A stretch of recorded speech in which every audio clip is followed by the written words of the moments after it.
నమస్తే ISR9 news కి స్వాగతం. స్వాతంత్రాన్ని తెచ్చింది కాంగ్రెస్ పార్టీ, తెలంగాణ ఇచ్చింది కాంగ్రెస్ పార్టీ అని అటవీ పర్యావరణ దేవాదాయ ధర్మాదాయ శాఖ మంత్రివర్యులు శ్రీమతి కొండా సురేఖ అన్నారు. బీజేపీ ప్రభుత్వం మళ్లీ అధికారంలోకి వస్తే ప్రజలు తమ హక్కులు కోల్పోతారని, అంబానీ ఆదానుల చేతుల్లో దేశం ఆగమవుతుందని, నియంతృత్వ బీజేపీ ప్రభుత్వం కావాలో లేక ప్రజా సంక్షేమానికి పాటుపడే కాంగ్రెస్ ప్రభుత్వం కావాలో ప్రజలు విచక్షణతో ఆలోచించాలని ముఖ్యమంత్రి మరియు సురేఖ ప్రజలకు సూచించారు. బీఆర్ఎస్ పార్టీని ప్రజలు బొందపెట్టారనే వాస్తవాన్ని బీఆర్ఎస్ నాయకులు గ్రహించాలన్నారు. వరంగల్ తూర్పు నియోజకవర్గంలోని తూర్పు కోటలో నిర్వహించిన కాంగ్రెస్ పార్టీ మీటింగ్లో మంత్రి సురేఖ పాల్గొని ప్రసంగించారు. ప్రభుత్వం అధికారంలోకి రాగానే 5 గ్యారంటీలను అమలు చేసి ప్రజా సంక్షేమం పట్ల నిబద్ధతను చాటుకుందని మంత్రి స్పష్టం చేశారు. అంతలోనే ఎలక్షన్ కోడ్ వచ్చిన విషయాన్ని ప్రజలు గమనించాలని సూచించారు.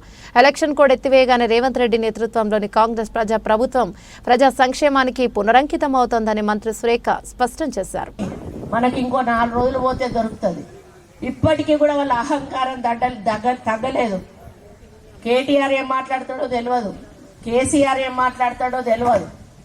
వాళ్ళు ఇంకా అధికారంలోనే ఉన్నటువంటి పద్ధతిలో మాట్లాడి మరి కాంగ్రెస్ పార్టీని, రేవంత్ రెడ్డి గారిని దుయ్యబట్టడమే వాళ్ళొక పనిగా పెట్టుకున్నారు. వాళ్ళకు ఒక భయం ఏం పట్టుకుందంటే, రేవంత్ రెడ్డి లాంటోడు మొండోడు, అన్నయ్య అన్నీ చేస్తాడు, మళ్ళీ ఇప్పుడు కాదు కదా ఇంకా 10 ఏళ్ల వరకు కూడా మాకు అధికారం రాదు, మేము ఇట్లనే ఉండాలి ప్రతిపక్షంలో. కాబట్టి ఎట్లనన్నా ఆయనను చిన్నతనం చేసి ప్రజల్లో మరి వాళ్ళను ఆయన విలువ తగ్గించాలని ప్రయత్నం చేస్తూ ఉన్నారు. కానీ విలువ ఎట్లా తగ్గుతుంది? మీరు పని చేయకపోతే తగ్గుతుంది. మీరు పని చెయ్యలేదు కాబట్టి మీ మీద ప్రజలకు విలువ నమ్మకం తగ్గింది కాబట్టి మిమ్మల్ని ఓడించారు. ఈరోజు రేవంత్ రెడ్డి గారు అహర్నిశలు పనిచేసి నిరుపేదల అభివృద్ధి సంక్షేమమే ధ్యేయంగా ఆయనకు ముందుకు పోతున్న విషయాన్ని ఈ సందర్భంగా నేను గుర్తు చేస్తా ఉన్నాను. కాబట్టి మీరందరూ కూడా టీఆర్ఎస్ అనే పదాన్ని మర్చిపోవాలి. ఎందుకంటే టీఆర్ఎస్ పార్టీ కంప్లీట్గా క్లోజ్ అయిపోయింది. ఎవరైతే కేసీఆర్ చుట్టుపక్కల ఉండే ముఖ్య నాయకులు ఉన్నారో వాళ్ళు తప్పితే వాళ్ళ కింద క్యాడర్ అనేది కానీ ఎవ్వరు కూడా కార్యకర్తలు అనే వాళ్ళు లేరు. 100% ఈరోజు టీఆర్ఎస్ బొంద పెట్టబడింది అనేది తెలియజేస్తా ఉన్నాను.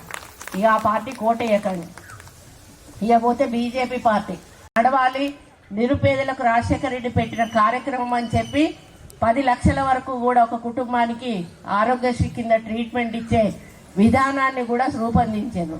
ఇవన్నీ ఇస్తే ఈరోజు టీఆర్ఎస్ అంటారు కదా, ఏమై 2500 ఎప్పుడు ఇస్తారు? అయ్యా బాబు, మీరు నెలన్నరేనయ్యా మేము పరిపాలించింది, ఇంత లోపల ఎన్నికల కోడ్ వచ్చింది. మీరు 9.5 సంవత్సరాలు పరిపాలించిండ్రు. మీరు 3,000 రూపాయలు నిరుద్యోగ భృతి ఇస్తా అని ఇచ్చిండ్రా? డబుల్ బెడ్రూమ్ ఇల్లు ఇస్తా అని ఇచ్చిండ్రా? 3 ఎకరాల భూమి ఇస్తా అని ఇచ్చిండ్రా? ఇట్లా చెప్పుకుంటూ పోతే కోకొల్లలు. ఆ ఒక 2,500 ఇస్తలేరు, 2,500 ఇస్తలేరు అనేటువంటి మాట పట్టుకుంటా ఉన్నారు. అప్పుడేమో ప్రభుత్వం టైం అయిపోలేదు కదా, ఇప్పుడే కదా మా ప్రభుత్వం టైం మొదలైంది. ఈ ఎలక్షన్లు అయినాక మళ్ళా మేము కార్యక్రమాలు తీసుకుంటాం కదా, తప్పకుండా మేము ఇచ్చిన హామీలను నెరవేరుస్తాం కదా. మేనిఫెస్టోలో పెట్టిన ఒక్క హామీను మర్చిపోకుండా అమలు చేసే పార్టీ ఏదైనా ఉన్నదంటే అది కాంగ్రెస్ పార్టీ. గుర్తుపెట్టుకోండి, ఇవ్వగలిగిన హామీలనే మేనిఫెస్టోలో పెడతాము, అవి అమలు చేస్తాము. ఇక కొంతమంది మరి టీఆర్ఎస్ నాయకులకు నాకు తెలిసి ఓడిపోయినాక ఈ మెదడు మోకాళ్ళకు జారి మోకాళ్ళ నుంచి అరికాళ్ళకి వెళ్ళిపోయినట్టున్నది. ఎందుకంటే కాంగ్రెస్ వచ్చినాకనట కరువు వచ్చిందట. అమ్మ, వర్షాకాలం వచ్చిందా మేము వచ్చినాక? మరి వర్షాకాలం రాంది కరువు ఎక్కడి నుంచి వస్తుంది? ఇప్పుడు మేము వచ్చిందేమో చలికాలంలో వచ్చినాం, ఇంత లోపల ఎండాకాలం వచ్చింది, మళ్ళీ వచ్చేది వర్షాకాలం. అప్పుడే కరువు వచ్చిందట. కాంగ్రెస్ వచ్చింది, కరువు వచ్చిందన్న. మరి వాళ్ళు తెలివి ఉండి మాట్లాడతారా, తెలివి లేక మాట్లాడతారా? మీరు ఆలోచించుకోండి. వర్షాకాలం వర్షం వస్తుంది, వర్షాకాలం దాటినాక అప్పుడు వర్షాలు పడకపోతే వర్షాలు రాలేదు, ఇలా కాంగ్రెస్ వాళ్ళ కాలు పెట్టిండ్రు, వర్షాలు రాలేదు, కరువు వచ్చింది అనొచ్చు. మరి వాళ్ళ కాలంలో ఏం జరిగింది? అకాల వర్షాలు వచ్చి పంటలు కొట్టుకపోయి మన మార్కెట్లలో ఉన్న ధాన్యం తడిచిపోయి, కళ్ళాలలో ఉన్న ధాన్యం తడిచిపోయి రైతులు ఎంత పంటలు పొలాలలో ఉన్నటువంటి పంటలు తడిచిపోయి ఎంత నష్టపోయారో మీ అందరికీ కూడా తెలుసు. ఏ ఒక్కరికన్నా ఒక్క రూపాయి నష్టపరిహారం ఇక్కడ వచ్చిందా చెప్పండి అమ్మా? రాలేదు, ఇవ్వలేదు. ఈరోజు అన్నాడు ఎండిపోయిన పంటలకు ఎందుకు నష్టపరిహారం కట్టవు నువ్వు? మనం వద్దన్నాం, అక్కడికి నీరు అందదు, మీరు వేసుకోకండి, రైతులు బాధపడతారు అన్నా కూడా రైతులు కొన్ని చోట్ల వేసుకున్నారు పంట. ఇష్టమేనా? కాదు కదా. మన పిల్లల భవిష్యత్ అది, మన భవిష్యత్ అది. మన పిల్లలు బాగుండాలంటే రిజర్వేషన్లు ఉండాలి. రిజర్వేషన్లు ఉండాలంటే కాంగ్రెస్ పార్టీ మళ్ళీ అధికారంలోకి రావాలి. ఆ రోజు స్వతంత్రం తెచ్చింది కాంగ్రెస్ పార్టీ, ఈరోజు తెలంగాణ ఇచ్చింది కాంగ్రెస్ పార్టీ. కాబట్టి ఎట్టి పరిస్థితుల్లో కూడా రిజర్వేషన్లను రద్దు చేయకుండా ఉండాలి అంటే మనం కేంద్రంలో ఇండియన్ అలయన్స్ కాంగ్రెస్ పార్టీని గెలిపించాల్సిన బాధ్యత ఉంది. ఇప్పటికే మోడీకి తెలిసిపోయింది ఉత్తర భారతదేశంలో మాకు ఓట్లు పడలేదు, మేము గెలవము. ఇక దక్షిణ భారతదేశం మీద పడ్డాడు, రేపు వస్తాడట, రేపు ఎల్లుండో దక్షిణ భారతదేశం మీద పడ్డాడు. ఏమి లేదు, ఆయన ఒక్కడే మనిషి, ఇంకో మనిషి పక్కన ఉండడు, ఇంకొన్ని మాట్లాడనియ్యాడు, ఇంకొన్ని కనపడనియ్యాడు. రాముణ్ణి ప్రతిష్ఠించారు. ఎవరైనా పోయొచ్చిండ్రు అయోధ్యకి? ఇక్కడ పోలేదా? పోనోళ్ళే మంచోళ్ళు. ఎందుకంటే పోయిన వాళ్ళందరూ బాధపడి వస్తాండ్రు. మొత్తం గుడి కంప్లీట్ కాకుండా రాముణ్ణి ప్రతిష్ఠించాల్సిన అవసరం ఏమొచ్చింది? అందులో బాలరాముడు అని ప్రతిష్ఠించిండు. మళ్ళీ బాలరాముడు అంటే ఇంత ఉండాలి, మరి ఆ రాముడు ఇంతున్నాడు, విల్లు పట్టుకొని ఇంత పెద్దగా ఉన్నాడు. ఆయన బాలరాముడు ఎట్లయితాడు?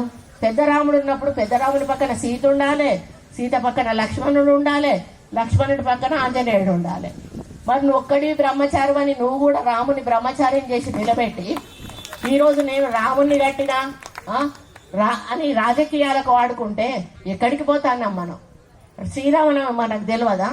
మనం ఎప్పుడు చేయలేదా? మీరు చేసుకోరా ఇక్కడ శ్రీరామనవమి? మన తాత ముత్తాతల నుంచి చేసుకుంటాను కదా. ఇలా మోడీ వచ్చి చెప్తేనే రాముడికి మనం కళ్యాణం చేస్తానమా? నేను ఇంకొకటి అడుగుతా, మరి పెళ్ళి అయి ఉన్నాడు, పెళ్ళాంతో రావాలి కదా అక్కడికి, ఒక్కడెందుకు వచ్చిండు? ప్రెసిడెంట్ ఉన్నది ద్రౌపది ముర్ము, ఆడామె గిరిజన మహిళ, ఆమెను ఎందుకు పిలవలేదు? ఆమె విధవరాలు, భర్త లేడు, ముండరాలని పిలవలేదు. ఎంత బాధ ఉండాలమ్మా? నువ్వు ఇచ్చింది అంత పెద్ద పదవి ఇచ్చినావు, నువ్వు రాముణ్ణి నువ్వు ఒక్కడే పాదాలు పట్టుకొని నిన్ను రాముణ్ణి చూపించే కెమెరా పెట్టుకొని మూడో మనిషిని చూపెట్టకుండా ఈరోజు రాముని పేరు మీద ఓట్లు అడిగితే వేయడానికి మనం పిచ్చోళ్ళ లెక్క కనపడతానమ్మా. కడియం కావ్య గారు వేదిక మీకు రావాల్సిందిగా. కాబట్టి